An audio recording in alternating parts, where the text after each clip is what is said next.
નમસ્કાર દર્શક મિત્રો, ઉત્તરાયણનું પર્વ પૂરું થયું. સૂર્યનારાયણ હવે ઉત્તર ગોળાર્ધમાં ગતિ કરશે અને જેમ જેમ ગતિ કરશે એમ એમનો તાપ આકરો બનતો જશે. દરમિયાનમાં શિયાળામાં અહીંયા કોવિડ એકદમ વિકરાળ સ્વરૂપ ધારણ કરશે એવી જે કેટલાક લોકોની અમંગળ આગાહી હતી તે પણ ખોટી પડી. આ બે સારી ઘટનાઓ સાથે આજે આપણે મકર સંક્રાંતિના બીજા દિવસે મળી રહ્યા છીએ અને એ બીજા દિવસે આપણે ત્રીજી એક સારી ઘટના બાબતમાં ચર્ચા કરવા માટે ભેગા થયા છે. એટલે આ વર્ષમાં એવું લાગે છે કે આ વર્ષનું સૂર્યનારાયણનું મકર સંક્રાંતિનું જે આખું સંક્રમણ છે એ ભારત માટે અને આપણા સૌ માટે ફાયદાકારક બની રહેશે. ફરી આપણે 2020 જેવું વર્ષ નહીં જોવું પડે એવું અત્યારે બધા એંધાણ દેખાય છે. અર્થવ્યવસ્થા પણ ધીરે ધીરે પટરી પર ચડી રહી છે. કોવિડના કેસો ઘટી રહ્યા છે.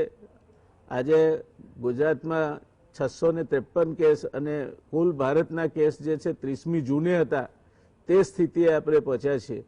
એટલે આ શુભ નિશાનીઓ છે, સારું થવાની નિશાનીઓ છે.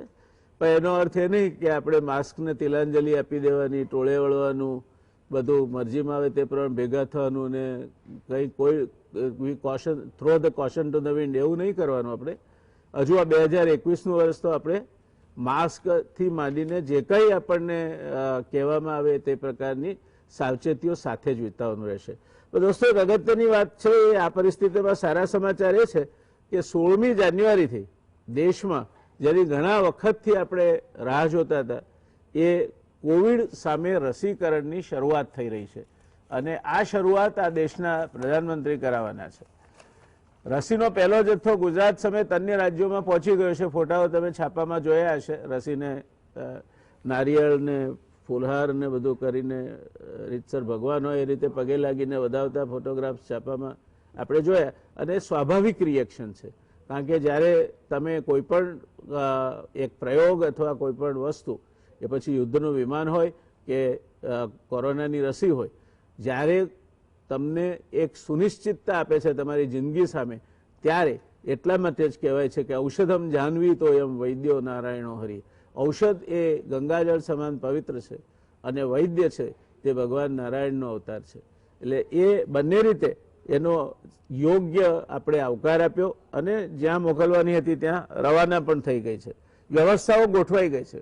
એ ચોક્કસ કહેવું જોઈએ કે સરકારનો આરોગ્ય વિભાગ અને એ સાથે સંકળાયેલા બીજા બધા જ એમણે આ રસીકરણ માટેની સારી એવી વ્યવસ્થા ગોઠવી કાઢી છે. એટલે એમાં હું નથી જોતો કોઈ મુશ્કેલી પડે. અને પલ્સ પોલિયો માટે આવી વ્યવસ્થા કરીને મોટા પાયે રસીકરણ કરવા માટે આ આરોગ્ય વિભાગના કર્મચારીઓને તાલીમ મળેલી છે. એટલે એમાં કોઈ તકલીફ પડે તેવું દેખાતું નથી. આરોગ્ય મંત્રાલયે રાજ્યોને કોવિશિલ્ડ અને કોવેક્સિન બંને રસીઓની સરખામણી કરતું ફેક્ટશીટ ઇસ્યુ કરી દીધું છે. કેટલો ડોઝ આપવાનો છે, કોલ્ડ ચેઇન સ્ટોરેજની જરૂરિયાત સંબંધી માર્ગદર્શન, રસી આપ્યા બાદ ઊભા થતા કોન્ટ્રા ઇન્ડિકેશન્સ અને minor adverse event following the immunisation. એટલે રસી આપ્યા બાદ કોઈ કિસ્સામાં અવળી અસર થાય, આડઅસર થાય તેની સંભાવનાઓ શું હોઈ શકે. આંતરરાષ્ટ્રીય માર્ગદર્શિકાને અનુસરતા સ્વાસ્થ્ય મંત્રાલયે જણાવ્યું છે કે 4 થી 6 અઠવાડિયામાં જે વ્યક્તિને COVID-19થી સંક્રમિત થયો હોય તેણે રસી લેવા માટે 4 થી 6 અઠવાડિયા રાહ જોવી પડશે. તો કોવિડથી સંક્રમિત હોય એને તરત ને તરત રસી નહીં અપાય. આ સમયગાળો કોવિડના લક્ષણો દેખાયા તે દિવસ અથવા જેનામાં લક્ષણો ન દેખાયા હોય, એસિમ્પ્ટોમેટિક કેસીસ હોય તેવા કિસ્સામાં ટેસ્ટ પોઝિટિવ આવ્યો તે દિવસથી ગણવાનો રહેશે. કોવિડની રસી અને બીજી કોઈ રસી તમે લીધી હોય તો એ વચ્ચેનો ગાળો 14 દિવસથી ઓછો નહીં હોવો જોઈએ. રસીનો બીજો ડોઝ પહેલા સમયે લીધી છે તે જ રસી લેવાનો રહેશે. એમાં કોકટેલ કરવા માટે કોઈ અવકાશ નથી. જે વ્યક્તિને મોનોક્લોનલ એન્ટીબોડીઝ આપવામાં આવ્યા હોય અથવા પ્લાઝમા થેરાપી કરાઈ હોય તેણે 4 થી 6 અઠવાડિયા બાદ જ આ રસી લેવાની રહેશે. એટલે આમાંનું કંઈ પણ હોય તો યોગ્ય છે તમે તમારા ડૉક્ટરને કહી દો અને સાચી વિગતો આપો, એ તમારા હિતમાં છે. કયા પ્રકારની રિએક્શન આવી શકે છે તે આ બંને રસીના કિસ્સામાં સવિસ્તર રીતે જણાવવામાં આવ્યું છે. એની આડઅસર શું હશે? તો કોવિશિલ્ડના કિસ્સામાં ઇન્જેક્શન આપ્યું હોય ત્યાં ફૂલી જવું, સૂજી જવું, દર્દ થવું, માથાનો દુખાવો, થાક લાગવો, કોઈ એક મસલ અથવા એક કરતાં વધુ સ્નાયુમાં દુખાવો થવો, મેલેરિસ, તાવ, ધ્રુજારી આવવી, સાંધાનો દુખાવો અને ઉબકા આવે તેવું બની શકે છે. એટલે આ બધા રસીમાં કંઈક ને કંઈક નાની મોટી આડઅસર હોય જ. એટલે આપણે બીસીજી લઈએ તો પણ તાવ આવે છે, આપણને ઘણી રસીમાં તાવ આવે છે, ઘણીમાં લાલ થઈ જાય, સૂજી જાય, ખંજવાળ આવે, સ્વાભાવિક છે. અને કોઈ કેસીમાં તમને એલર્જી હોય તો થોડુંક વધારે રિએક્શન પણ આવી શકે. પણ એ બાબતમાં તમારા ડોક્ટરો જે છે એ સક્ષમ છે કોઈ પણ પ્રકારની પરિસ્થિતિને પહોંચી વળવા માટે. કોવિશિલ્ડના કિસ્સામાં ઇન્જેક્શન આપ્યું તે જગ્યાએ દર્દ થવું, માથાનો દુખાવો, થાક, તાવ, શરીરનો દુખાવો, પેઢુમાં દુખાવો, જે પેલામાં આગળનામાં નથી, ઉબકા આવવા, ઉલટી થવી, ડિઝીનેસ એટલે અંધારા આવતા હોય તેવું લાગવું, ચક્કર આવવા, ધ્રુજારી થવી, પરસેવો, ઠંડી લાગવી, ખાંસી અને ઇન્જેક્શન આપ્યું હોય ત્યાં સોજો આવવો જેવી પ્રતિક્રિયાઓ આવી શકે. એટલે આવી કોઈ પ્રતિક્રિયા આવે તો ગભરાઈ જવાની જરૂર નથી. તમારા ડૉક્ટર એની દરકાર કરવા માટે સક્ષમ છે અને કોમ્પિટન્ટ ડૉક્ટરની સલાહ લઈ અને એ પ્રમાણે વર્તવું, ગભરાવાની કોઈ જરૂર નથી.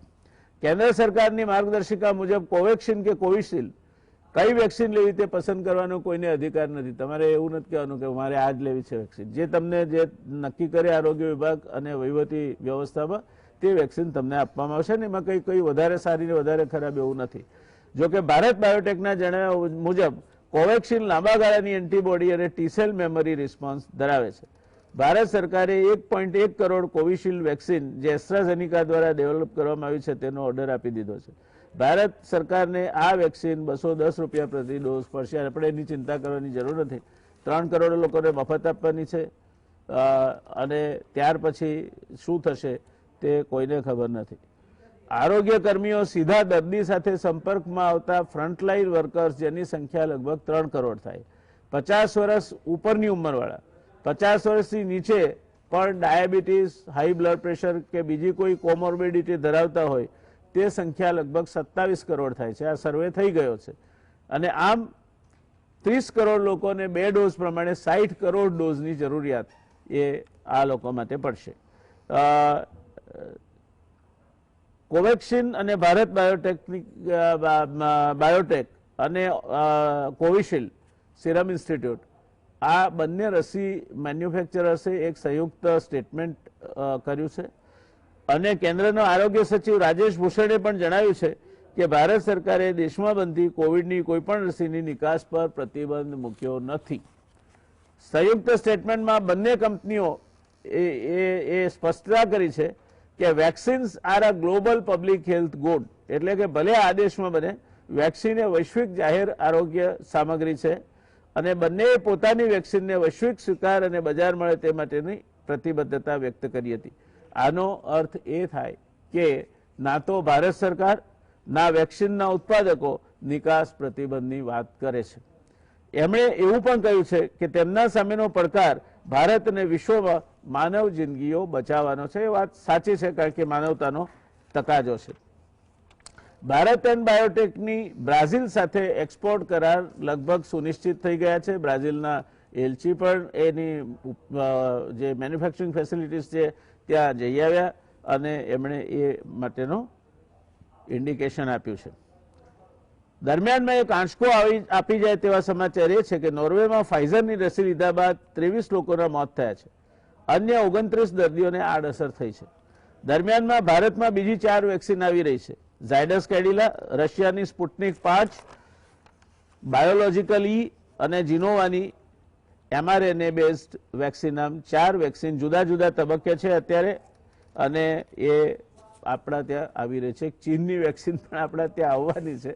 એટલે ચીનની વેક્સિન ત્યાં જે 2 જાતની વેક્સિન છે, એક વેક્સિન 5600 પ્રતિ ડોઝના ભાવે વેચાય છે અને બીજી ભારતમાં જે વેચાવાની છે 1200 રૂપિયા પ્રતિ ડોઝના ભાવે વેચાવાની છે. એટલે ચીનની વેક્સિન પણ આપણા દેશમાં આવશે.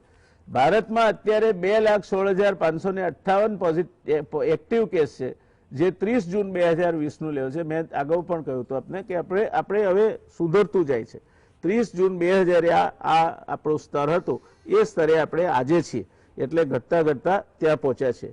કેરાલા અને મહારાષ્ટ્ર એ બે રાજ્યો થઈને દેશના 50% કેસીસનો હવાલો ધરાવે છે અને એ હજુ પણ એમનો એ ભાગીદારી કાયમ છે.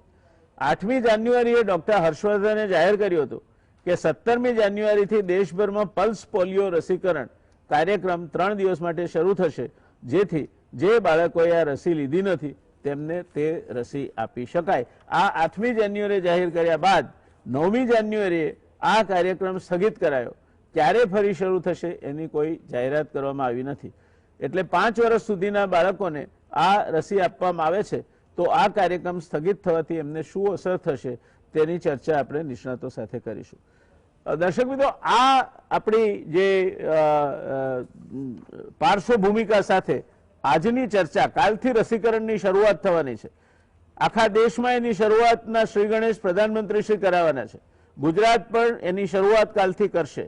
ત્યારે આજે એક એવી નિષ્ણાત પેનલ સાથે આપણે ચર્ચા કરી રહ્યા છીએ કે જે જાત જાતની વાત આવે છે. અમેરિકામાં પણ 2 ડોક્ટર મરી ગયા, બીજી પણ હતાહત થયા હોય રસીના કારણે એવા સમાચાર છે. નોર્વેનો કદાચ આપણે માની લઈએ કે કંઈક એક અપવાદરૂપ દાખલો છે, તો પણ આના બાબતમાં ઘણા લોકોના મનમાં ઘણી આશંકાઓ હશે અને એ આશંકાઓનો આપણે સમાધાન થાય અને રસીની જે આડઅસરો કદાચ શક્યતા થાય તો એમાંથી પણ બચી શકાય એવું માર્ગદર્શન મળે એની ચર્ચા કરવી છે. પોલિયો વેક્સિન મુલતવી રહી છે, એની શું અસર થશે તેની પણ આપણે વાત કરીશું. આપણી સાથે આ ચર્ચા કરવા માટે 3 વિદ્વાન નિષ્ણાતોની પેનલ છે. ડોક્ટર અતુલભાઈ પટેલ એ અમારી સાથે સ્ટુડિયોમાં મારી બાજુમાં બેઠા છે. ઇન્ફેક્શિયસ ડિસીઝ સ્પેશિયાલિસ્ટ છે. અતુલભાઈને આથી વિશેષ કોઈ ઓળખાણ જરૂરી નથી.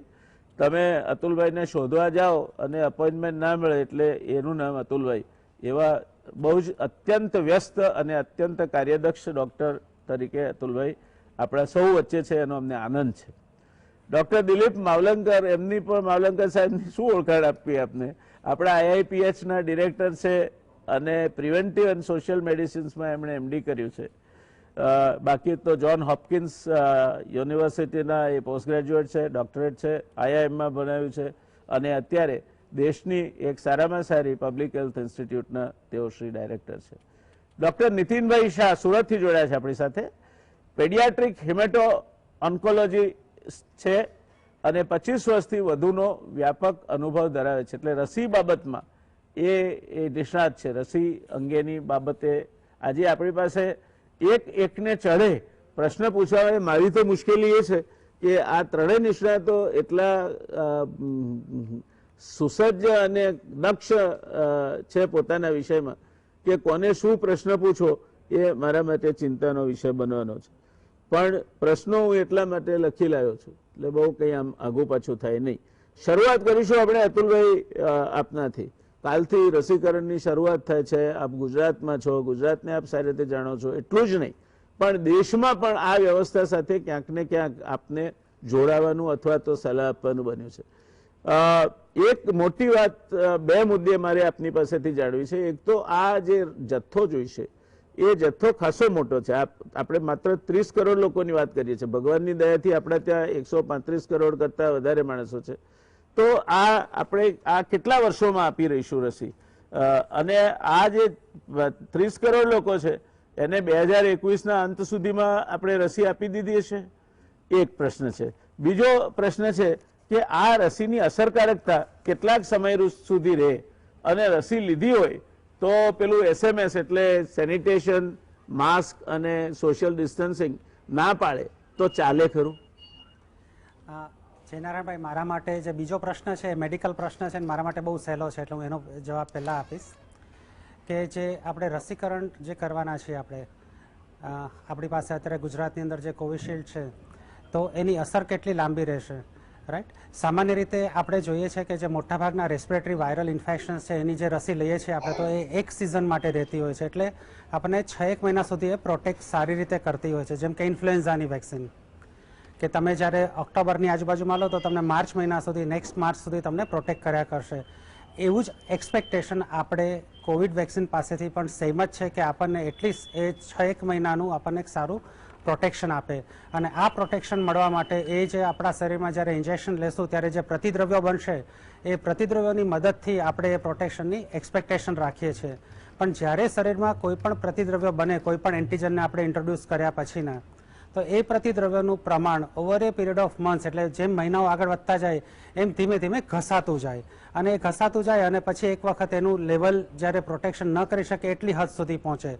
તો આ જે કોવિડની વેક્સિન છે એમાં પણ અમે એવી આશા રાખીએ છીએ કે આપણને એટલીસ્ટ 6 મહિના સુધી તો એ સારું પ્રોટેક્શન આપી શકે. પણ એડવાન્ટેજ એ છે કે આ પ્રોટેક્શન આપણે ખાલી પ્રતિદ્રવ્યોના પ્રમાણથી આપણે જોવા માંગીએ છીએ, પણ પ્રતિદ્રવ્યો ઉપરાંત આપણા શરીરમાં જે સફેદ કણો છે એ પણ આપણને આ રોગ સામે રક્ષણ આપી શકે. એટલે જ્યારે તમે કોવિડ વેક્સિન લેશો તો પ્રતિદ્રવ્ય તો બનશે જ, પણ આપણા શરીરના જે સફેદ કણો છે એ પણ ઉત્તેજિત થશે અને એના યાદશક્તિમાં જતા રહેશે, જેને અમે મેમરી ટી સેલ્સ કહીએ. એ મેમરી ટી સેલ્સ બહુ જ લાંબા સમય સુધી આપણને પ્રોટેક્શન આપી શકે. એટલે અત્યારે એવું કહી શકાય કે 6 મહિના સુધીનું પ્રોટેક્શનની તો આશા છે જ, પણ મેમરી ટી સેલ્સ છે જે સફેદ કણો છે એ આપણને લાંબુ પણ આપી શકે. અને આ પ્રોટેક્શન આપણે એને એબ્સોલ્યુટ નંબરમાં નથી જોતા. એબ્સોલ્યુટ નંબર એટલે ધારો કે મેં વેક્સિન લીધી છે એનો અર્થ એવો નહીં કે મને કોવિડ નહીં થાય, મને કોવિડ થઈ શકે. જેમ ઇન્ફ્લુએન્ઝામાં વેક્સિન લીધા પછી પણ ઇન્ફ્લુએન્ઝા થઈ શકે, એમ કોવિડની વેક્સિન લીધા પછી પણ થઈ શકે. પણ વેક્સિન લીધો એનો મોટાભાગનો એડવાન્ટેજ એ થાય કે તમને સિવિયર ડિઝીઝ ન થાય. તમને માઇલ્ડ સિમ્ટમ્સ આવે, તમને થોડોક તાવ આવે, થોડીક ખાંસી આવે ને તમે ફટાફટ સાજા થઈ જાઓ. તો એ હેતુ કોવિડ વેક્સિનનો છે. એટલે એબ્સોલ્યુટ પ્રોટેક્શન એ તો મળી જ શકે ઘણા બધા દર્દીઓને, પણ જેને એબ્સોલ્યુટ પ્રોટેક્શન ન મળે એ લોકોને કોવિડ થાય વેક્સિન લીધા પછી તો પણ એ લોકોને માઇલ્ડર સિમ્ટમ્સ આવે અને ઝડપથી સાજા થઈ જાય. હવે આ પ્રશ્નનો એક બીજો ભાગ હતો કે વેક્સિન લીધા પછી આપણે દાદાગીરીની જેમ આપણે માસ્ક વગર ફરી શકીએ કે નહીં. ન ફરી શકીએ, કેમ કે હજી આપણી પાસે બહુ પૂરતી માહિતી નથી. તમે વેક્સિનનું જો એપ્રુવલ જોશો તો એની અંદર બહુ ક્લિયરલી લખ્યું હશે કોઈ પણ દેશની એજન્સીએ, ખાલી ભારત દેશની નહીં, કે આ ઇમરજન્સી ઓથોરાઇઝેશન છે, રાઈટ. એટલે આજે આપણે જે રેગ્યુલર એપ્રુવલ કહીએ કે આપણી જે એફડીએનું કે ડીસીજીઆઈનું, ડીસીજીઆઈ એટલે drug controller general of India, તો જે આપણે જે નિયમિત છે એપ્રુવલ કોઈ પણ દવાનું કે રસીનું જોઈએ તો એ પ્રમાણેનું એપ્રુવલ નથી. આ આપણને અત્યારે જે મહામારીની જે આપણે ઇમરજન્સીની અંદરથી પસાર થઈ રહ્યા છે તો એને રોકવા માટેનું આ એક અગત્યનું વેપન છે. જેમ સોશિયલ ડિસ્ટન્સિંગ, માસ્ક અને સેનિટાઇઝેશન છે એવું જ આ વેક્સિન એક અગત્યનું વેપન છે આપણી પાસે. એટલે એને ઇમરજન્સીમાં ઓથોરાઇઝ કરી છે. પણ હજી આ વેક્સિનની આડઅસરો, જેમ સાહેબે આપણને કીધું કે અમેરિકામાં 1-2 ડોક્ટર્સના ડેથ થયા છે, નોર્વેની અંદર પણ આપણને સાઇડ ઇફેક્ટ દેખાય છે. કેમ કે સાઇડ ઇફેક્ટ છે એ આ વેક્સિનનો અગત્યનો કોમ્પોનન્ટ છે, દરેક વેક્સિનનો કોમ્પોનન્ટ છે. પણ આ ઇમરજન્સીમાં પ્રિપેર કરી છે, ઝડપથી ટેસ્ટ કરવામાં આવી છે, કેટલું પ્રોટેક્શન કરશે એના વિશે પણ આપણી પાસે પૂરતી માહિતી નથી. એટલે આપણે માસ્ક પહેરવાનું, સોશિયલ ડિસ્ટન્સિંગનું અને સેનિટાઇઝેશનનું આ ત્રણનું તો પૂરતું ધ્યાન રાખવાનું છે. એટલે વેક્સિન લીધા પછી રાજાપાઠમાં આવવાની કોઈ જરૂર નથી અને આપણે આ ધ્યાન કાયમ રાખવાનું છે, જેથી કરીને આપણે આ મહામારીના ઇન્ફેક્શનથી બચી શકીએ. હવે વાત કરીએ આપણે પહેલા પ્રશ્નની. પહેલો પ્રશ્ન મારા માટે બહુ જ અઘરો છે, કેમ કે આ મેડિકલ સાથે આને કોઈ સંકળાયેલો નથી. આ નંબર્સ છે કે આપણે ભારતની વસ્તી 135 કરોડ છે, આપણી વેક્સિન બનાવવાની કેપેસિટી આટલી જ છે અને આપણે ઓલમોસ્ટ 60 કરોડ ડોઝ જોશે આપણી જે રફ ગણતરી કરીએ એમાં. પણ મને એવી આશા છે કે ભારતનો જે ફાર્માસ્યુટિકલ ઇન્ડસ્ટ્રી છે એ ખૂબ જ મોટી અને મહત્વની આખા વર્લ્ડ માટેની ઇન્ડસ્ટ્રી છે. હું એટલા માટે કહી શકું કે મને HIV ઇન્ફેક્શનનો બહુ મોટો અનુભવ છે અને હું તમને એટલું ખાતરીપૂર્વક કહી શકું કે વિશ્વની 70% HIV દર્દીઓ છે એ ભારતમાં બનેલી દવા ખાય છે. હા, આખા વર્લ્ડના. એટલે તેમાં યુનાઇટેડ કિંગડમ પણ આવી ગયું. તમે યુકેની અંદર, લંડનની અંદર પણ જો કોઈ પેશન્ટ HIV દવા ખાતો હશે તો એ ભારતની હોવાની શક્યતા ખૂબ જ વધારે છે, રાઈટ. એટલે વિકસિત દેશોની અંદર પણ ભારતમાં બનેલી દવાઓ મળતી હોય છે. તો વેક્સિન બનાવવાની પણ આપણી કેપેસિટી ટ્રેમેન્ડસ છે. એટલે અત્યારે આપણે જોઈએ છે કે ભારતની અંદર જે સિરમ ઇન્સ્ટિટ્યૂટ છે એ બનાવે છે, હૈદરાબાદની જે બાયોટેક લેબોરેટરી છે, ભારત બાયોટેક છે એ બનાવે છે. એવી રીતે આપણી અમદાવાદમાં કેડિલા છે એ પણ બનાવે છે. પણ એક એવી એ લોકો વચ્ચે સમજૂતી થયેલી છે કે જ્યારે કોઈ પણ એક વેક્સિન છે ખૂબ જ અસરકારક અને સેફ નીવડશે, રાઈટ.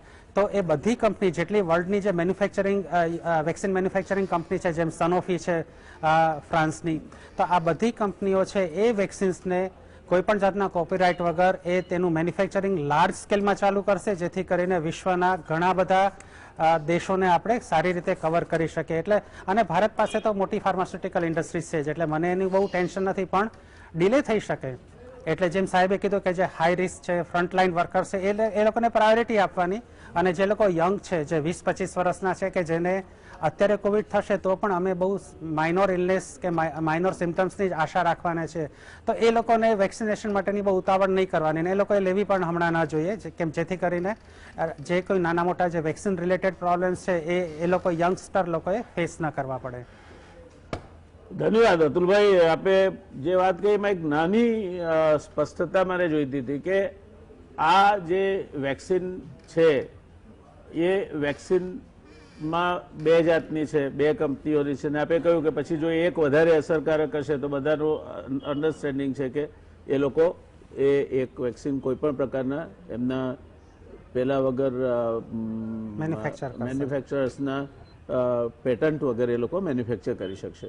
પણ બીજો મુદ્દો જે છે તે પણ આપે જે કહ્યું ને HIV વાળી વાત બહુ સાચી છે, પણ એ મુદ્દામાં આ વેક્સિન પણ એક્સપોર્ટ થવાની છે, તો એ પરિસ્થિતિમાં આપણા ઉપર availability of the home ground અથવા તો આપણા પોતાના ઘરમાં તેની અવેલેબિલિટી વેક્સિનની ક્યાંક અસર કરશે એવું લાગે છે.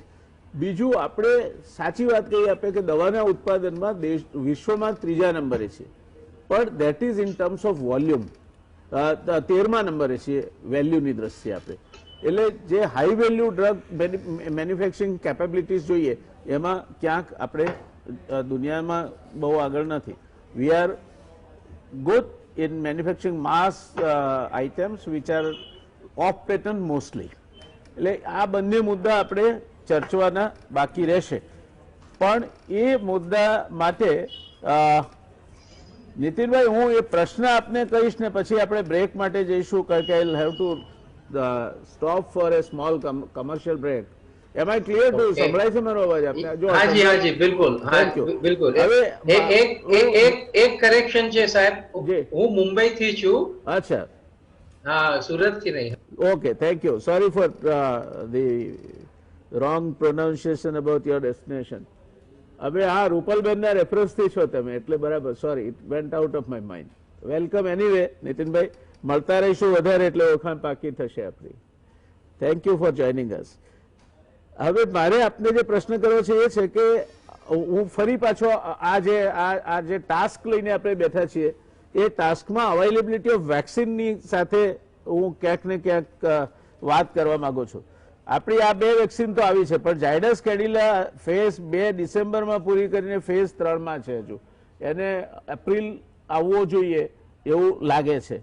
રશિયાની સ્પુટનિક 5 છે, ફેઝ 2 પૂરો કર્યો, ફેઝ 3ના ટ્રાયલ એણે હજુ શરૂ જસ્ટ કર્યા છે. એના ભારતીય ભાગીદાર ડોક્ટર રેડીઝ લેબોરેટરી છે, એ લોકો કરી રહી છે. બાયોલોજીકલ ઈ ફેઝ 1 ડિસેમ્બરમાં પૂરો કર્યો, હાલ ફેઝ 2 ચાલે છે, એપ્રિલમાં ફેઝ 3 શરૂ થશે.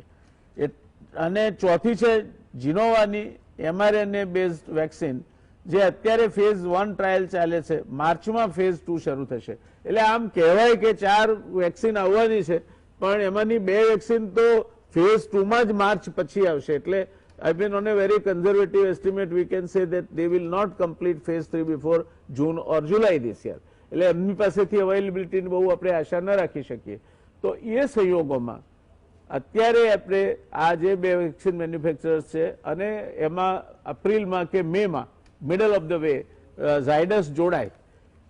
સ્પુટનિકનું પણ કંઈ ઠેકાણું હજુ તો દેખાતું નથી. સ્પુટનિક 5 વિશે બીજા પણ ઘણા વિવાદો ચાલે છે. તો આપણે આ પહોંચી વળીશું. આજે 27 કરોડ લોકોને આપણે વેક્સિન આપે, 27 + 3 60 કરોડ લોકોને, 30 કરોડ લોકોને વેક્સિન આપવાની છે.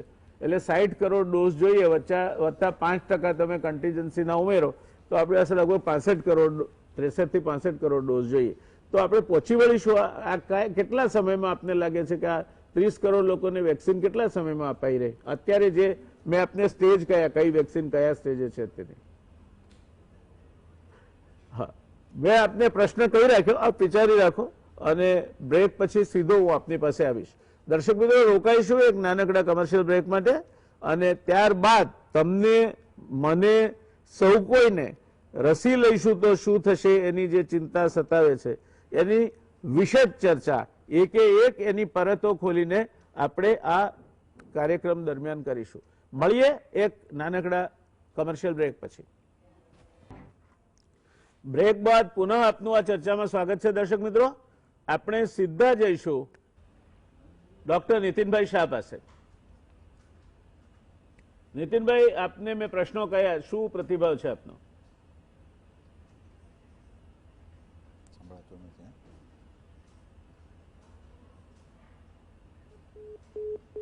જણાય છે તે વેક્સિનના 5 કરોડ ડોઝ તો તેમની પાસે રેડી છે અને તેઓ બીજા 10 કરોડ ડોઝ દર મહિને બનાવવાની ક્ષમતા રાખે છે.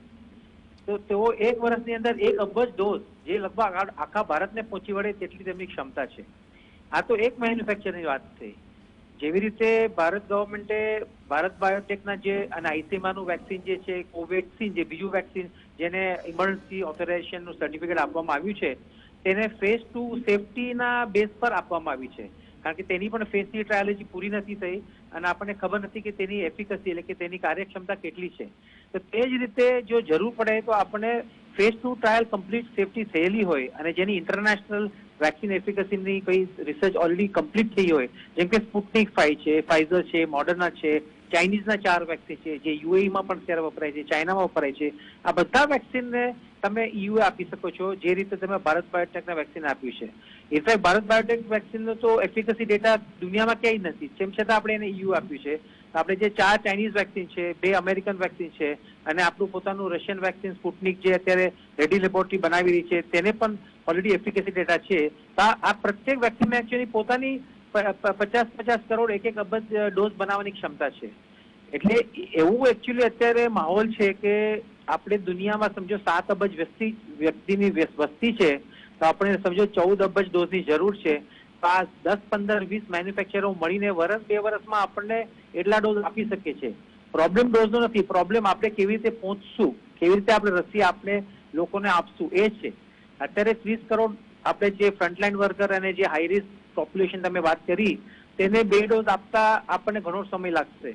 પછી જ્યારે પ્રાઇવેટમાં આવી જશે તો પછી જે લોકો આમાં પ્રાયોરિટી લિસ્ટમાં નથી, તેમને જો પોતાના ખર્ચે લેવી હોય તો તેમને પણ એક ઓપ્શન રહેશે. એટલે મારી હિસાબથી 6 મહિના વર્ષ સુધીમાં જે લોકોને વેક્સિન જોઈએ છે એ લોકોને પબ્લિક હેલ્થ થ્રુ અથવા પ્રાઇવેટ પોતાના ખિસ્સાના ખર્ચેથી આ વેક્સિન જરૂરથી મળી જશે. એમાં આપણે કોઈ બેમત નથી. એટલે સવાલ એ છે કે આપણે ગવર્મેન્ટ કેટલા વેક્સિન ઉઠાવી શકશે અને પ્રાઇવેટમાં માણસો કેટલા ખર્ચે કરીને લઈ શકશે. એટલે વેક્સિનના ડોઝનો અભાવ એ આપણને ક્યારે પણ નડવાનો નથી. આપણને નડવાનું છે કે આ બધી વ્યક્તિઓને આપણે પહોંચવી કેવી રીતે, તે લોકોને વેક્સિન આપવા માટે એટલા વેક્સિનેટર ક્યાંથી કાઢવા, સિરિંજ ક્યાંથી કાઢવી, નીડલ ક્યાંથી કાઢવી, સેન્ટર ક્યાંથી ઉભા કરવા, તે જે આપણે ઇન્ફ્રાસ્ટ્રક્ચર છે કે એ આપણે એના પર આપણે ધ્યાન આપવાનું છે. એટલે મારા હિસાબથી ઝાયડસનું વેક્સિન, સ્પુટનિક વેક્સિન, આ 2 વેક્સિન આવી જાય બીજા, ત્યાં સુધીમાં સિરમ ઇન્સ્ટિટ્યૂટ અને ભારત બાયોટેક બંને કરોડો ડોઝ બનાવવાની ક્ષમતા રાખે છે. તો આપણને ક્યારે પણ રસીનો અભાવ આપણે નડવાનો નથી. બહુ સારી વાત કહી આપે કે રસીનો અભાવ નહીં નડે, પણ એની સાથે સંકળાયેલ બીજી બાબતો જેને લોજિસ્ટિક્સ કહીએ આપણે, એ આમાં પ્રશ્ન ઉભો કરી શકે, પણ એ આપણી ચિંતાનો વિષય નથી. પણ નાનો એક પ્રશ્ન મારે આપને પૂછવો છે કે ખાનગીમાં, એટલે કે કોઈ પણ પ્રાઇવેટ કન્ઝ્યુમરને અથવા જેને પોતે રસી લેવી છે પોતાના પૈસે, એને આ ક્યારથી મળતી થાય એવું લાગે છે આપને? એટલે અત્યારે ગવર્મેન્ટે પ્રાઇવેટ માટેનું લાયસન્સ હજી આપ્યું નથી કંપનીઓને. અત્યારે તેમને પ્રી ઓર્ડર આપ્યો છે પબ્લિક હેલ્થ યુઝ કરવા માટે. એ વ્યાજબી બાબત છે, કારણ કે પહેલેથી જો પ્રાઇવેટમાં મળવા લાગે તો ઘણી બધી કન્ફ્યુઝન થાય એમ છે. એટલે પેલા ફ્રન્ટલાઇન વર્કરનું ડોઝીસ જેટલા મળી જાય જરૂર છે એટલા, કે જેટલા એ લોકો આપી શકે છે આગલા 3 મહિનામાં, તેની પછી તેમને પ્રાઇવેટ લાયસન્સ માટે પણ ઓથોરાઇઝેશન આપી દેશે. અને આપણે મિસ્ટર આદેર પૂનાવાલા જે સિરમ ઇન્સ્ટિટ્યૂટના માલિક છે, તેમનો આપણે ઇન્ટરવ્યુ સાંભળ્યો હોય તો તેમણે ચોખ્ખું કહ્યું છે કે માર્ચ એન્ડ અથવા એપ્રિલ બિગિનિંગ સુધીમાં તે લોકો આ વેક્સિન 1000 રૂપિયા એક ડોઝના, એટલે એક વ્યક્તિને 2 ડોઝ જોઈતા હોય તો 2000 રૂપિયામાં આ ડોઝ લગભગ માર્ચ એપ્રિલ સુધીમાં પ્રાઇવેટમાં મળવા લાગશે. અને એકવાર એક વેક્સિન પ્રાઇવેટમાં મળવા લાગશે એટલે આપણે એ ડોર ઓપન થશે કે બાકીના જે પણ વેક્સિન ભારતમાં છે કે બીજા જે 2 નવા વેક્સિન આવશે તેમને પણ પછી પ્રાઇવેટમાં લાવવા માટેનો માર્ગ ખુલ્લો થઈ જશે. એટલે મારી હિસાબથી આ એપ્રિલની તો મે સુધીમાં આપણે જરૂર આ વેક્સિન પ્રાઇવેટમાં મળવાના એક પૂરી સંભાવના છે. અને એનું એક કારણ પણ છે. અત્યારે એક તમે સમજો કે અત્યારે ગવર્મેન્ટનો જે પ્રાયોરિટી લિસ્ટ છે તેમાં ફ્રન્ટલાઈન વર્કર્સ એકદમ વ્યાજબી છે. જે માણસો 50ની ઉપરની ઉંમર છે કે 50ની નીચેની ઉંમર જેમને કોમોબિડિટી છે તેમને વ્યાજબી છે. પણ આજે એક માણસ છે કે જે 2-3 હજાર રૂપિયા ખર્ચો કરી શકે છે ને એવા ઘણા લોકો છે. એ યંગ છે પણ એવું નથી કે યંગને કોવિડ નથી થવાનો કે યંગને કોવિડ થયો તો એ હોસ્પિટલાઇઝ નથી થવાનો કે ક્યારેક એ વ્યક્તિનું મૃત્યુ નથી થવાનું. એવું નથી કે બધા જ મૃત્યુ ખાલી 50 ઉપરના માણસોમાં અથવા કોમોબિડિટી થઈ હોય એવા માણસોમાં થયા છે. એકાદા યંગ માણસનું પણ મૃત્યુ આપણે અહીંયા ત્યાં સાંભળ્યું છે. એટલે ડેમોક્રેસીમાં લોકશાહીમાં આપણે જો એક લાઈફ સેવિંગ વેક્સિન બનાવ્યું હોય અને મળ્યું હોય તો એ વેક્સિન જો એક માણસ પોતાના ખિસ્સાથી ખર્ચો કરવા તૈયાર હોય તો એને એ વેક્સિન આવતા જતા ક્યારે પણ ભલે વહેલું મોડું પણ મળવું જોઈએ એવું એક આપણે માનવતાની દ્રષ્ટિએ પણ એક પોસિબિલિટી હોવી જોઈએ. એટલે માટે પણ મને લાગે છે કે આ વેક્સિનને પ્રાઇવેટ માર્કેટમાં લાવવા માટે એટલું બધી ઝીઝક નહીં થાય. ઇનિશિયલ ડોઝ ગવર્મેન્ટને મળી હશે, એમનો કાર્યક્રમ ચાલુ થશે તેવી રીતે સાયમલ્ટેનિયસલી એપ્રિલ મે સુધીમાં આપણે આ વેક્સિન પ્રાઇવેટમાં પણ મળવાનું ચાલુ થશે. Before I move away from you Nitinbhai, આ બંને કંપનીઓએ પબ્લિક સ્ટેટમેન્ટ ઇસ્યુ કરીને કહ્યું છે કે vaccine is a national is a global good, એટલે દુનિયાભરના લોકો માટે જ છે અને both have export commitment, sizeable export commitment. બરાબર. તો એ બાદ કર્યા વગર આ વાતો કરે છે તે કેટલા અંશે યોગ્ય છે? એનું કારણ છે કે આજે સમજો સિરમ ઇન્સ્ટિટ્યૂટનો આપણે દાખલો લઈએ, કારણ કે એનું વેક્સિન ઓલરેડી એફિકસીનો ડેટા પબ્લિશ કરી ચૂક્યો છે એટલે એ વેક્સિનની ડિમાન્ડ વધારે છે. કોવેક્સિન જે ભારત બાયોટેક છે તે તો ખાલી ભારતમાં જ એને લાયસન્સ મળ્યું છે, બીજા દુનિયામાં ક્યાંય લાયસન્સ મળ્યું નથી. એટલે ભારત બાયોટેકનું વેક્સિન તો અત્યારે જ્યાં સુધી એનો ડેટા પબ્લિશ નહીં થાય ત્યાં સુધી આપણે ભારતમાં યુઝ કરવાનું છે. હવે સિરમનું જે વેક્સિન છે તે એનો ઇન્ટરનેશનલ પાર્ટનર એસ્ટ્રાઝેનિકા છે. એસ્ટ્રાઝેનિકા બીજા 1 અબજ ડોઝ બનાવવાની ક્ષમતા રાખે છે. સિરમ ઇન્સ્ટિટ્યૂટ પોતે 1 અબજ બનાવવાની ક્ષમતા રાખે છે. તો 2 અબજ ડોઝ એટલે ઘણા બધા ડોઝ થઈ ગયા. એટલે હું પાછું એ કહેવા માંગુ છું કે આપણે ડોઝનો અભાવ નડવાનો નથી. દરેક કંપનીને વેક્સિન બનાવવા માટે ઇન્ટરનેશનલ ગ્રાન્ટ મળી છે. તેની સામે તેમનું એક બાંહેધરી આપવામાં આવી છે કે તે લોકો એક અમાઉન્ટમાં આ જ વેક્સિન ઇન્ટરનેશનલ બીજા પુઅર કન્ટ્રીઝ છે, જેમ કે ભારત છોડીને બાંગ્લાદેશ છે, પાકિસ્તાન છે, નેપાલ છે કે બીજા કોઈ કન્ટ્રી છે જ્યાં વેક્સિન મેન્યુફેક્ચર નથી, તો ત્યાં આગળ આંતરરાષ્ટ્રીય સંસ્થાઓના સહકાર પ્રમાણે આ વેક્સિન ત્યાંના પુઅર લોકોને પણ ફ્રી મળી શકે તેવી વ્યવસ્થા WHO અને બિલ ગેટ્સ ફાઉન્ડેશન અને બીજા જે મેન્યુફેક્ચરના એસોસિએશન બધાએ ભેગા મળીને જે એક ગ્રુપ બનાવ્યું છે તે લોકોએ બાંહેધરી આપેલી છે. એટલે આપણે વેક્સિનના ડોઝનો ડરવાનું નથી, કારણ કે તમે એક સમજો કે જ્યારે serum institute of India 10 crore dose 1 મહિનામાં બનાવે, આપણી પાસે 10 કરોડ લોકોને 1 મહિનામાં રસી આપવાની ક્ષમતા છે નથી, તો આપણે સમજો 2 કરોડ આપી શકીએ છીએ. બીજા 8 કરોડ ડોઝને બીજા દેશોમાં જઈને કોકનું ભલું કરવામાં આપણે કોઈ પ્રોબ્લેમ નથી, કારણ કે આ વેક્સિનમાં એવું નથી કે કાલે 6 મહિના પછી ડોઝ ખલાસ થઈ જવાના છે. તમે કહો કે દર મહિને તમને 5 કરોડ ડોઝ જોઈએ છે, 5 કરોડ ડોઝ આ વેક્સિન મેન્યુફેક્ચર આપી શકશે ભારતની અંદર જ. તો બાકીના ડોઝ જે લોકો બનાવવાની ક્ષમતા છે તે લોકો બહાર એક્સપોર્ટ કરી શકે છે. જેથી 2 ફાયદા છે કે એ લોકોને જે ખર્ચો કર્યો છે તેમને વળતર મળે અને બહારના દેશો જે વેક્સિન બનાવી નથી શકતા, માનવતાની દ્રષ્ટિએ તેમને પણ વેક્સિન મળવું એટલું જ જરૂરી છે. આપણે વસુધૈવ કુટુંબકની વાત કરીએ કે આખું જગત એક છે, તો જગતના માણસો પણ એક છે. તો ભલે આપણને આપણો પોતાનો લાભ મળે પણ આપણે આપણો લાભ છોડીને આપણને ન સફળ થાય તે બીજા પણ ફાયદો થાય તેની તરફ પણ આપણે આપણું લક્ષ્ય હોવું જરૂરી છે. દર્શક મિત્રો, જે ડોક્ટર નીતિનભાઈ શાહે કહ્યું તે એ છે કે તમે તમારી પાસે જેટલા ડોઝ બનાવવાના છો એટલા આપી શકવાની ક્ષમતા નથી, અને એટલે વધારાની જે ડોઝ છે એ દુનિયામાં બીજા લોકોનું ભલું કરવા માટે એક્સપોર્ટ થાય તો એની બહુ ચિંતા કરવી નહીં. એટલે માધ્યમોમાં આ ચર્ચા આવે તો એનાથી તમારે બહુ ચિંતામાં પડવાની જરૂર નથી. તમારા ભોગે બહાર નથી જતા, કારણ કે તમારા એ વેક્સિન એકલી લઈને તમે એની આવડી વાયલ આવે, એને સિરિંજ જોઈએ, વેક્સિનેટર જોઈએ, આ બધાની સાથે એને તમે જોડાણ કરો તો એ આખી વાત તમારા છે તમને એ વેક્સિન આપવા સુધી જાય. એટલે ત્યાં સુધી આ બધા માટેની સવલત ઊભી ન થાય ત્યાં સુધી એની ચિંતા કરવાની જરૂર નથી. મારે સાહેબ આપની પાસે આવું છે.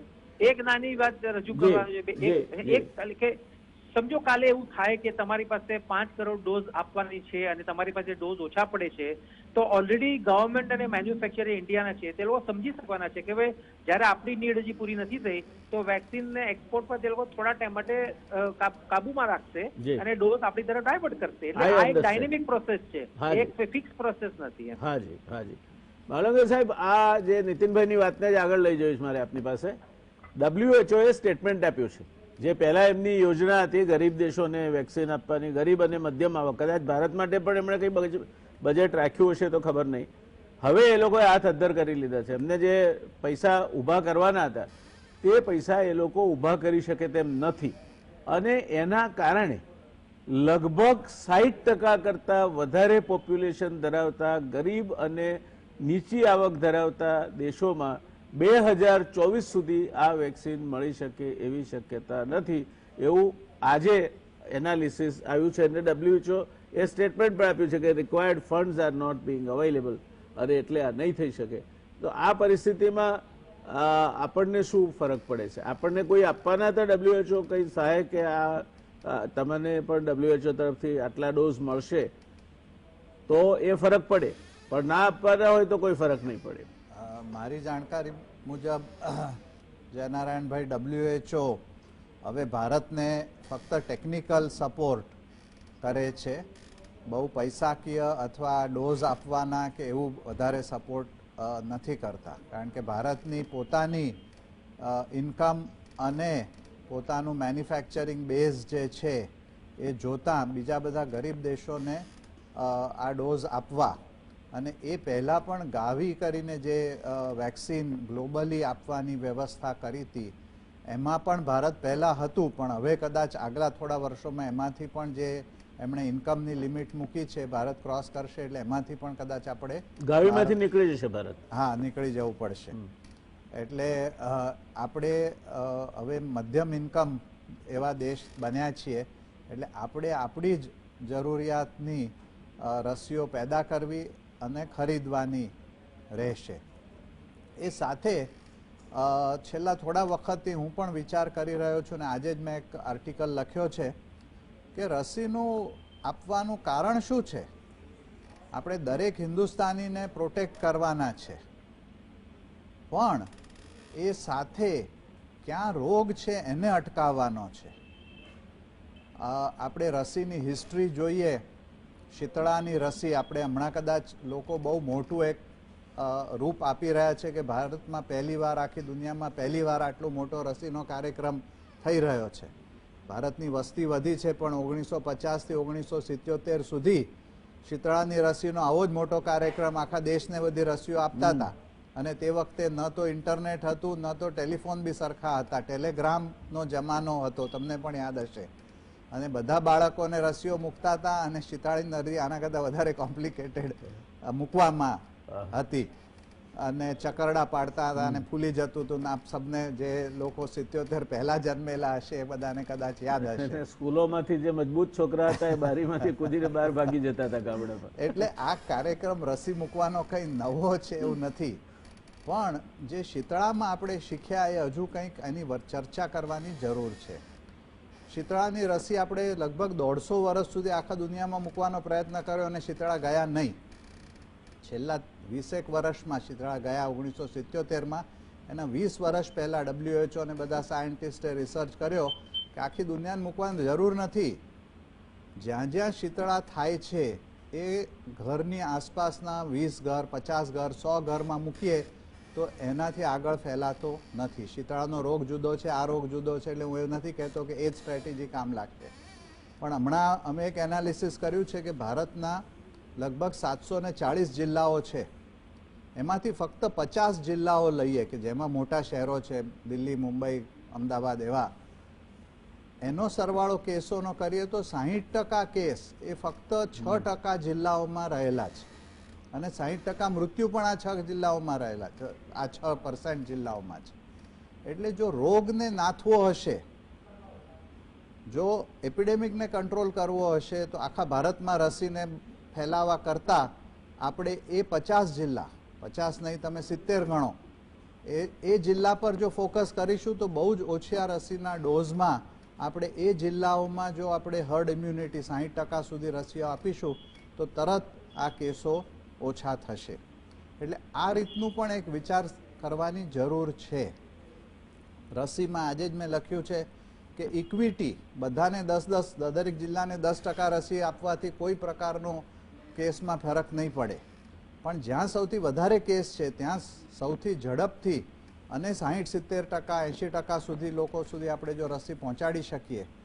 ગુજરાતમાં તમે જોશો તો અમદાવાદ, વડોદરા, રાજકોટ, સુરત, મે બી જામનગર અને ગાંધીનગર એટલા 4-5 મુખ્ય જિલ્લાઓ લઈએ તો એમાં 60-70%થી વધારે કેસો છે. એટલે એને પહેલા ફેઝમાં જો કવર કરીશું તો તરત ઘણા બધા કેસો અને એનાથી મૃત્યુ પણ ઓછા થશે. બીજું, આજે જ ખબર પડી ઇન્ડોનેશિયાએ એક જુદો જ પ્રયત્ન ચાલુ કર્યો છે. બીજા બધા પાશ્ચિમાત્ય દેશો જેવું કરી રહ્યા છે એવું આપણે કરી રહ્યા છે કે ઘરડા લોકોને અને કોમોર્બિડ લોકોને આપીએ તો એમના મૃત્યુ ઘટે, પણ એમણે જુવાન લોકોને આપવાનું ચાલુ કર્યું છે. કારણ કે ઘરડા લોકોને જે થાય છે એ જુવાન લોકોમાંથી થાય છે. એટલે એક આખી જુદી સ્ટ્રેટેજી છે. એટલે એપિડેમિયોલોજીનો વિચાર કરીને, એનો અભ્યાસ કરીને આપણે માટે કઈ બેસ્ટ સ્ટ્રેટેજી છે એ વિચાર કરવાનું બહુ જ અગત્યનું છે. મને ચોક્કસ ખબર છે સરકારમાં પણ એપિડેમિયોલોજીસ્ટ છે, એ લોકો વિચાર કરતા જ હશે, ડેટા પણ જોતા હશે, પણ આ એક રીતનું વિચાર કરીએ તો કદાચ ઓછા ડોઝોમાં એ આખો આપણો જે એપિડેમિક આમે નીચે જઈ રહ્યો છે. આપણે 1 લાખ કેસ સુધી પહોંચી ગયા હતા લગભગ રોજના, આજે 16,000-15,000 કેસો પહોંચ્યા છે રસી વગર. એટલે હવે કદાચ રસીથી બહુ ઝડપથી આપણે આ રોગને તિલાંજલિ આપીએ એવું પણ બની શકે. થેન્ક યુ માવલકર સાહેબ. આમ તો શરદ પવારે પણ કહ્યું છે એટલી જય ફુમ્મરે કે રસી લેવામાં કોઈ જોખમ નથી અને હું રસી લેવા માટે તૈયાર છું. આ વાત એમણે કહી છે.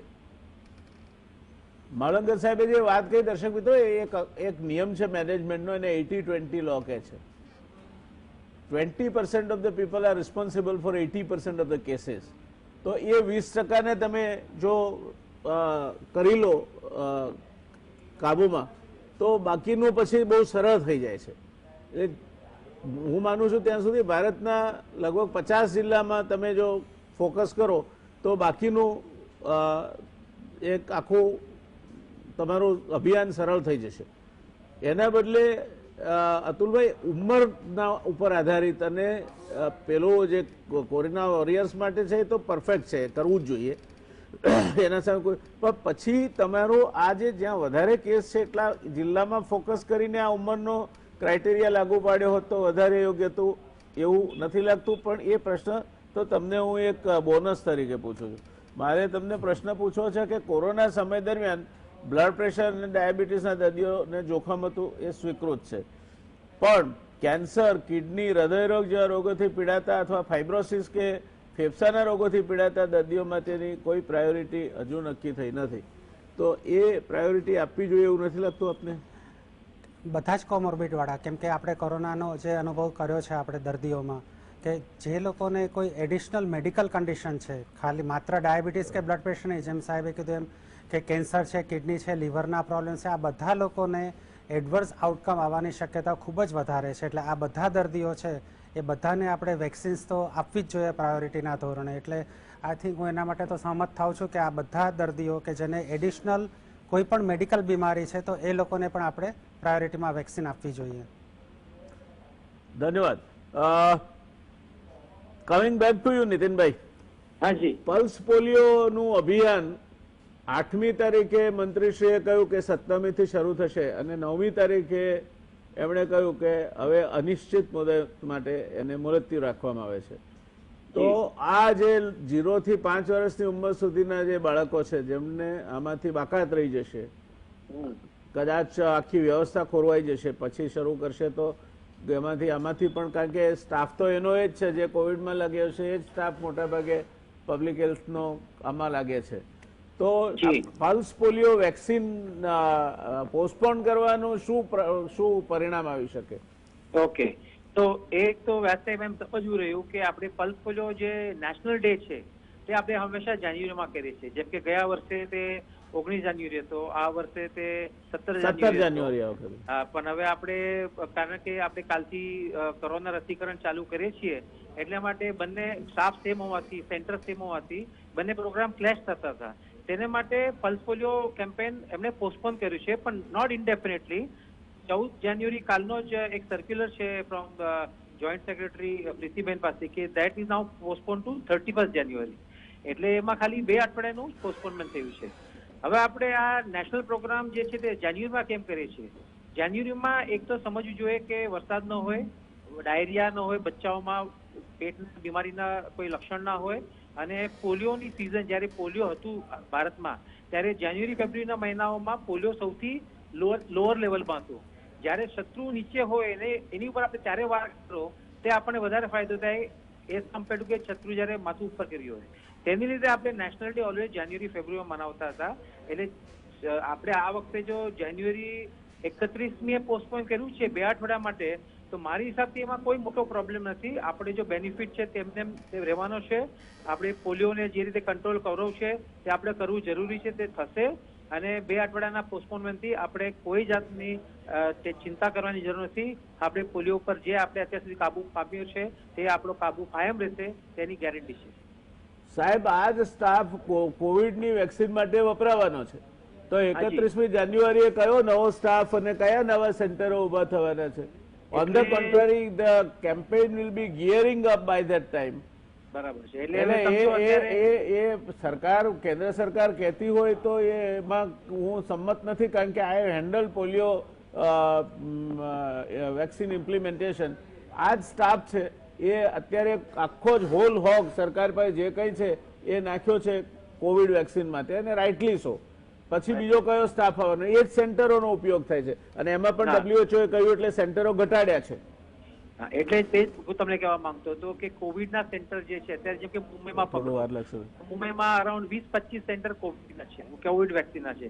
પલ્સ પોલિયો એક હેલ્થ પોસ્ટ પર, એક સ્કૂલમાં, એક કોલેજોમાં, એક ડોક્ટરોના ક્લિનિક, જે પ્રાઇવેટ ક્લિનિક જેમને રવિવારે ઓપન કરીને ગવર્મેન્ટને આપ્યા છે, તેવા કેટલા અનેક સેન્ટર છે જ્યાં આગળ રેલવે પર, પ્લેટફોર્મ પર, રસ્તાઓ પર, ઘરે ઘરે જઈને એની પછી અઠવાડિયા સુધી. એટલે એ મોહિમ જે છે તેમાં સ્ટાફ જે છે તે સ્ટાફ કોવિડ વેક્સિન માટે વપરાવાનો નહીં. કોવિડ વેક્સિનમાં ટેકનિકલ સ્ટાફ વપરાવાનો છે. જે હાયર લેવલ ડિસ્કશન કરવા વાળો સ્ટાફ છે તેનો ઓલરેડી પ્લાન બની શક્યો છે. વેક્સિનેટર છે તે સિસ્ટર્સ, નર્સિસ અને પેરામેડિકલ છે તે આ સેન્ટરમાં જ ખાલી ઓક્યુપાઈડ છે. પલ્સ પોલિયો આપવા વાળા છે તો કોઈ પણ આપી શકે છે. એને માટે તમારે કોઈ ટ્રેન્ડ મેડિકલ પેરામેડિકલ સ્ટાફની જરૂર નથી. તેના માટે કોમ્પ્રોમાઇઝ થોડો થવાનો છે, પણ એટલો કોમ્પ્રોમાઇઝ નથી થવાનો જેટલું આપને ડર છે. એટલે મારી હિસાબથી પલ્સ પોલિયો કેમ્પેન 31 જાન્યુઆરી થશે. તે પણ we will compare after 31st January. So let us be very. I have serious apprehensions about the clashing of these programs. Anyway, આપ કહો છો તો આપનો અનુભવ સાચો હશે. We back to differ, but I feel we must have faith in the public health. Let us hope so. Atulbhai, final આપને એક પ્રશ્ન પૂછવો છે કે આ નોર્વેમાં જે ઘટના ઘટી, અમેરિકામાં ઘટી, લોકો મરે છે, તો કોઈ આપણા ત્યાં સ્પેસિફિક આપ કોઈ એવી આપણે વ્યવસ્થાઓ રાખવી જોઈએ એવું? કારણ કે જે એલર્જીથી જે લોકોને ડેથ થાય છે તો શ્વાસ રૂંધાઈને તરત જ એનાફિલેક્સિસથી થઈ જાય છે. એટલે it doesn't give you much of A time. તો જો નોર્વે જેવા દેશમાં 23 માણસો મરી શકતા હોય અને અહીંયા ભૂલે ચૂકે જો કંઈ થયું તો શું થાય? આ ખૂબ જ અગત્યનો પ્રશ્ન છે ને. જે આપણે જે વેક્સિનની હેઝિટન્સી કે એપ્રિહેન્શન કહે છે એનું મુખ્ય કારણ જ વેક્સિન રિલેટેડ આડઅસરો છે. પણ તમે જેમ શરૂઆતમાં જણાવ્યું કે વેક્સિનના લીધે સામાન્ય આડઅસરો જોવા મળશે કે જે શરીરનો દુખાવો, ઇન્જેક્શન સાઇટનો દુખાવો, જે આપણે લોકલ, સોરી, એ સરકારે કહ્યું છે. I have just quoted them. Right. and I heavily disbelieve it. ના, તો હું તમને એમાં જરા વધારે ક્લેરિટી આપું ને પછી આપણે મૃત્યુ થાય છે તો એનું શું કરી શકાય એના વિશે વાત કરીએ. જે આપણે કોઈ પણ વેક્સિનની આડઅસરની વાત કરીએ તો એ વેક્સિનને સ્પેસિફિક આડઅસર વિશે વાત કરવી બહુ જ જરૂરી બને. ધારો કે તમે અમેરિકાના ડોક્ટર્સની વાત કરો કે નોર્વેમાં વાત કરો તો એ બંને mRNA બેઝ વેક્સિન્સની રિલેટેડ આપણી ફરિયાદો હતી. આપણે ભારતમાં જે મુખ્યત્વે વાપરવાના છે એ જે વેક્ટર બેઝ છે, જે એડિનો વાયરસ બેઝ વેક્સિન છે, જે કોવિશિલ્ડ, એને આપણે વાપરવાના છીએ. તો આ બંનેની જે આડઅસરો છે એમાં બહુ જ સિગ્નિફિકન્ટ ફરક છે. જે mRNA વેક્સિન છે જે અમેરિકાની છે કે જે નોર્વેમાં વપરાઈ હતી ફાઇઝર કંપનીની, તો આ વેક્સિનની જે અગત્યની આડઅસર છે એ એલર્જીક રિએક્શન્સ છે. અને જે એલર્જીક રિએક્શન છે જે સિવિયર એનાફાઇલેક્સિસ છે, જે તમે કીધું કે શ્વાસ રૂંધાઈ જાય અને દર્દીનું તત્કાળ મૃત્યુ થાય, એ ખૂબ જ મોટી અને અગત્યની આડઅસર mRNA વેક્સિનની છે. એટલા માટે જ અમેરિકામાં કે નોર્વેમાં જ્યાં ફાઇઝરની વેક્સિન વપરાય છે ત્યાં સ્પષ્ટ સૂચના છે કે જ્યારે તમે વેક્સિન લો છો તો એના પછી તમારે એટલીસ્ટ 20 થી 30 મિનિટ સુધી એ તમારે ત્યાં ઓબ્ઝર્વેશનમાં રહેવાનું, જેથી કરીને એ લોકો આ કોઈ પણ એલર્જીક રિએક્શન્સ થાય છે કે નહીં એને ઓબ્ઝર્વ કરી શકે, અને થાય તો એની તરત જ સારવાર કરી શકે. આ પહેલી વસ્તુ. બીજી વસ્તુ કે ફાઇઝરે અને આ દરેક વેક્સિન આપતા દેશોએ બહુ જ ક્લિયરલી નોટિફાઈ કરેલું છે કે જો તમને કોઈ પણ પ્રકારની ફૂડ એલર્જી પહેલાં થઈ હોય, કોઈ પણ પ્રકારની દવાઓની એલર્જી થઈ હોય, અથવા તો અન્ય કોઈ પ્રકારના એલર્જીક ડિસઓર્ડર્સ છે, તમને અપર કે લોઅર રેસ્પિરેટરી ડિસઓર્ડર્સ છે, તો આ કોઈ પણ જાતની એલર્જી છે તો તમારે આ વેક્સિન ન લેવી જોઈએ. રાઈટ.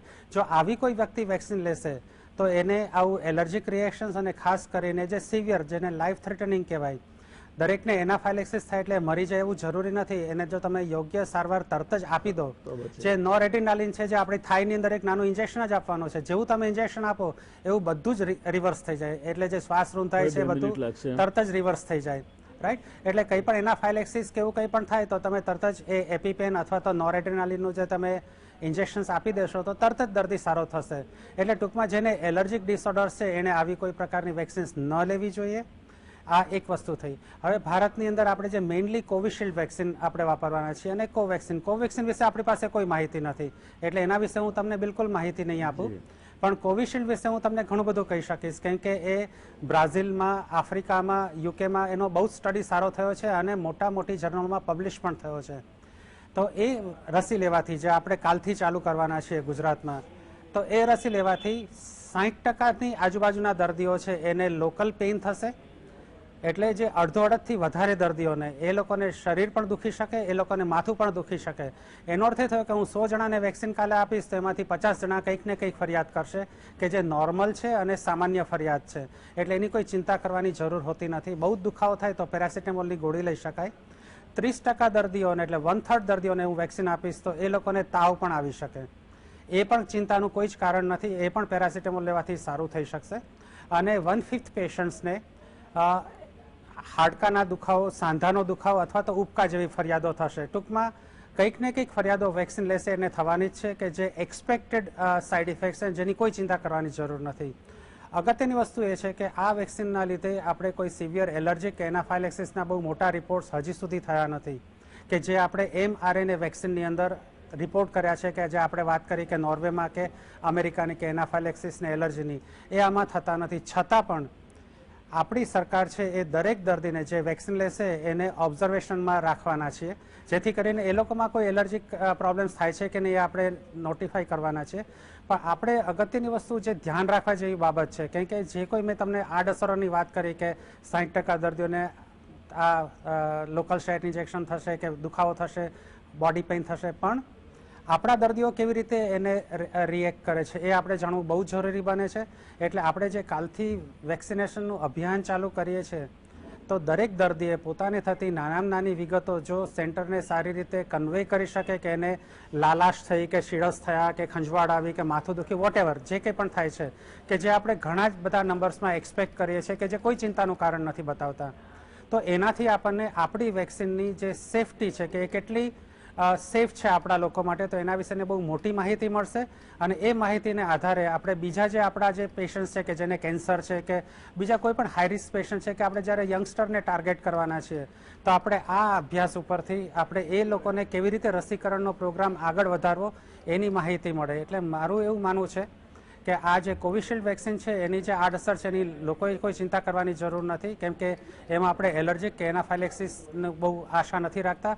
છતાં પણ જે કોઈ દર્દીને પહેલાં એલર્જીના બહુ મોટા પ્રશ્ન રહેલા હોય તો એ લોકોએ હમણાં ન લેવી જોઈએ. તાત્કાલિક ધોરણે ભલે હેલ્થકેર વર્કર છે કે ફ્રન્ટલાઇન વર્કર છે તો પણ એને આ રસી લેવામાંથી થોડું રિફ્રેન રહેવું જોઈએ, બિલકુલ ન લેવી જોઈએ. થોડાક મહિનાઓ જતા રહે, આપણી પાસે વધારે માહિતી આવે કે કોવિશિલ્ડના કેવા એલર્જીક રિએક્શન છે કે બીજા શું અસર છે, એના પછી જે હાઈ રિસ્ક છે એને જરૂરથી લેવી જોઈએ, કારણ કે રસી એક બહુ મોટો અને અગત્યનો કોમ્પોનન્ટ છે આ રોગને અટકાવવા માટેનો. ધન્યવાદ અતુલભાઈ. દર્શક મિત્રો, જે મૂળ વાત છે તે એ છે કે નાની મોટી ફરિયાદો થશે અને એ તમને તમારા ત્યાં જે હેલ્થ સેન્ટર પર લેતા હોય એને તમારે પાછું કહેવા પણ ફીડબેક પણ આપવો. પણ સૌથી અગત્યની બાબત એ છે કે તમને જો એલર્જી હોય, કોઈ પણ પ્રકારની કંઈક તમને તકલીફ જેવું હોય, તો તમારા જે ફિઝિશિયન છે અથવા તમારા જે ડૉક્ટર છે, જે સ્પેશિયલાઇઝ ડૉક્ટર છે, એની તમારે સલાહ લઈ લેવી. એલર્જી હશે તો મુશ્કેલી થાય એવી શક્યતાઓ ખરી. બાકી આ રસીમાં નાની મોટી ફરિયાદો આવશે, તાવ આવશે, ખંજવાળ આવશે, સૂજી જશે, શીળસના ચકામાં થાય તેવું થશે. બાકી એનાથી વિશેષ કોઈ ચિંતા કરવાની જરૂર નથી. માથું દુખે, સાદા દુખે, પેરાસિટામોલ લો, મટી જશે. પણ આ જેને આ બધી તકલીફો છે, કોઈને કેન્સર છે, બીજી કોઈ દવાઓ ચાલે છે, ઇમ્યુનોસપ્રેસન્ટ ચાલે છે, અથવા તો બીજું કોઈ એલર્જીનો પ્રોબ્લેમ છે, તો તમારા ડૉક્ટરને પૂછી જોજો. એમને કૂદી પડતા નહીં. અને આપણે દાયણ પાસે પેટ ન છુપાવાય એમ ડૉક્ટર પાસે આપણી હકીકતો ક્યારેય ન છુપાવાય, એની સલાહ લઈ લેજો. માળોકર સાહેબ, મને લાગે છે આપ સંમત છો આની સાથે. બિલકુલ. એક જરા જણાવું, એક એવું સજેશન પણ અમે મૂક્યું હતું અમારી કમિટીમાં કે જે એલર્જીવાળા છે એમને આ જ્યારે વધારે સાહેબે કહ્યું એ પ્રમાણે માહિતી આવે પછી ખાસ એવા કેન્દ્રો ખોલવા જોઈએ કે જેમાં એલર્જીવાળાની પૂરેપૂરી ચકાસણી થયા પછી એમને રસી મૂકી શકાય. અને જો કોઈ સાઈડ ઇફેક્ટ થાય તો એની ટ્રીટમેન્ટ માટે પણ મેડિકલ કોલેજ જેવી જગ્યાઓમાં આ રસી મૂકવાનું એક સલાહ આપેલી છે કમિટીમાં. ટૂંકમાં દર્શક મિત્રો, રાજ્ય સરકારે દરેક પાસાનો વિચાર કરીને આ આખું આયોજન કર્યું છે. આખા દેશમાં રસીનું કાલે અભિયાન શરૂ થાય છે. આમે સારા કામો ધનારક પૂરા થાય એટલે થઈ શકે. સૂર્યનારાયણ હવે મકર રાશિમાં પ્રવેશ્યા છે ત્યારે સરસ મજાનું કામ શરૂ થાય છે. આપણે ઈચ્છા રાખીએ કે આ અભિયાન થકી કોવિડ સામે આપણને અભેદ્ય સંરક્ષણ મળે. પણ એ મળી ગયું છે એવું લાગે નહીં ત્યાર સુધી બાકીની કાળજી રાખજો. એ વાત સાથે આપણે આજની ચર્ચાને અહીંયા વિરામ આપીશું. ત્રણેય વિદ્વાનોને, ડૉક્ટર નીતિનભાઈ, ડૉક્ટર માવલંકર સાહેબ અને ડૉક્ટર અતુલભાઈને હૃદયપૂર્વકનો આભાર કે એમણે ઉપસ્થિત રહીને આ પ્રકારની જેને કોમ્પ્લિકેટેડ કહેવાય એવી માહિતી સરળ ભાષામાં ઉપલબ્ધ કરાવી આપી. નીતિનભાઈ, આપ પહેલી વખત જોડાયા છો ગુજરાત સમાચાર ટીવી માટે, આપનો વિશેષ આભાર. અમે તમને હેરાન કરતા રહીશું એની હું ખાતરી આપું છું. ચોક્કસ. ધન્યવાદ. ચોક્કસ. Thank you Atulbhai. Thank you Mavalankar સાહેબ. શુભરાત્રી.